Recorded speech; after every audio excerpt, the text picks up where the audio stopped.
Bismillahirrahmanirrahim. Assalamualaikum warahmatullahi wabarakatuh.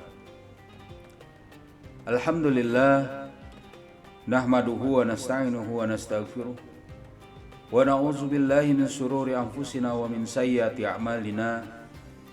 May yahdihillahu fala mudilla lahu wa may yudlilhu fala hadiyalah. Asyhadu an la ilaha illallah wahdahu la syarikalah wa asyhadu anna Muhammadan abduhu wa rasuluhu la nabiyya ba'da. Allahumma salli ala Sayyidina Muhammad wa ala ali Sayyidina Muhammad. Rabbi israh li sadri wa yassir li amri wahlul 'uqdatam min lisani yafqahu qawli. Subhanaka la ilma lana illa ma 'allamtana innaka antal alimul hakim. Amma ba'd. Alhamdulillah, segala puji hanya bagi Allah. Salawat serta salam semoga selalu tercurah kepada junjungan kita Nabi Muhammad sallallahu alaihi wasallam serta keluarganya, sahabatnya dan juga para pengikutnya yang setia dengan ajarannya hingga akhir zaman. Para pemirsa DMDI yang dimuliakan Allah, dalam satu ayat Al-Quran Allah Subhanahu wa ta'ala berfirman, A'udzubillahi minasyaitonirrajim. Faman ya'mal mithqala dzarratin khairan yarah wa man ya'mal mithqala dzarratin syarran yarah.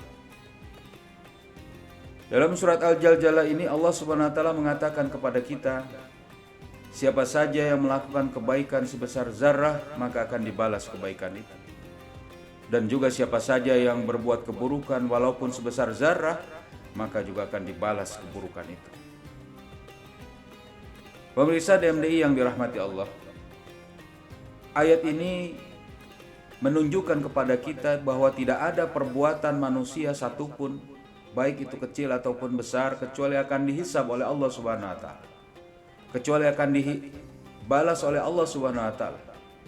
Perbuatan itu baik apabila sesuai dengan perintah Allah dan larangan Allah. Perbuatan itu buruk apabila melanggar perintah Allah dan larangan Allah. Maka perbuatan baik seseorang adalah akan mendapati balasan dari Allah Subhanahu wa taala dari kebaikan. Perbuatan buruk seseorang yang itu melanggar syariat Allah adalah akan mendapat balasan yang buruk dari Allah Subhanahu wa taala. Ayat ini menunjukkan juga kewajiban bagi kita untuk terikat dengan syariat Allah. Karena Allah Subhanahu wa taala memberitahukan kepada kita bahwa semua perbuatan tadi, perbuatan-perbuatan manusia akan dibalasnya. Sehingga balasan yang baik adalah balasan yang harusnya didapati oleh setiap mukmin, setiap manusia dari seluruh perbuatannya. Bagaimana balasan yang baik itu akan didapati? Kalau dia bisa melaksanakan perintah-perintah Allah dan menjauhi larangan-larangan Allah, bukan sebaliknya, melanggar perintah Allah atau bahkan melaksanakan larangan Allah. Oleh karena itu, keterikatan terhadap syariat Islam adalah satu yang harus betul-betul dipahami sebagai konsekuensi dari akidah Islam. Seorang yang memeluk Islam, seorang yang kemudian menyatakan dirinya seorang mukmin, sudah sangat sepantasnya dan seharusnya terikat dengan syariat Islam. Tidak ada yang lain.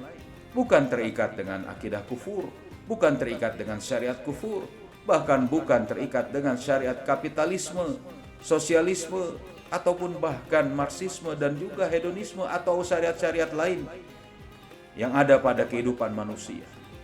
Seorang mukmin wajib terikat dengan syariat Allah. Dan syariat Allah harus ada dalam seluruh kehidupan seorang mukmin. Tidak ada syariat lain yang layak untuk dirinya. Dan bagaimana syariat itu berjalan dalam kehidupan seorang mukmin? Rasulullah SAW telah menjelaskan dan telah mencontohkan dan kemudian diikuti oleh para sahabat bagaimana syariat Allah itu dijalankan secara totalitas.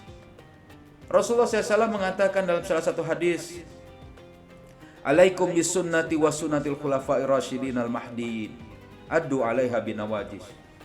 Bagi kalian adalah sunnahku dan sunnah para khulafa'ir rasyidin. Maka gigitlah, maka peganglah itu dengan kuat, dengan erat. Oleh karena itu, kita melihat di sini bahwa syariah Rasulullah SAW yang itu adalah juga syariah Allah harus dijalani oleh seorang mukmin dicontohkan oleh Rasulullah dan dicontohkan oleh para khulafaur rasyidin, para khalifah dalam seluruh kehidupan seorang mukmin. Oleh karena itu, pada saat kita menyatakan diri menjadi seorang mukmin, tiada lain kecuali kita terikat dengan syariat Allah secara totalitas. Dalam seluruh sendi kehidupan, individu, berkelompok, bernegara bahkan. Bernegara, kita harus kemudian melaksanakan juga syariat Allah.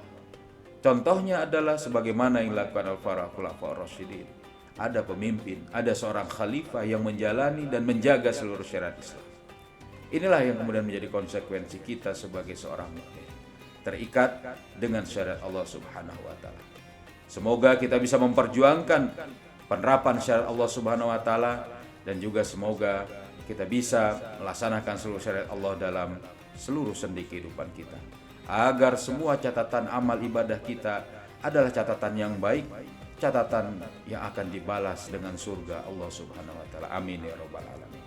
Billahi sabil haq. Assalamualaikum warahmatullahi wabarakatuh.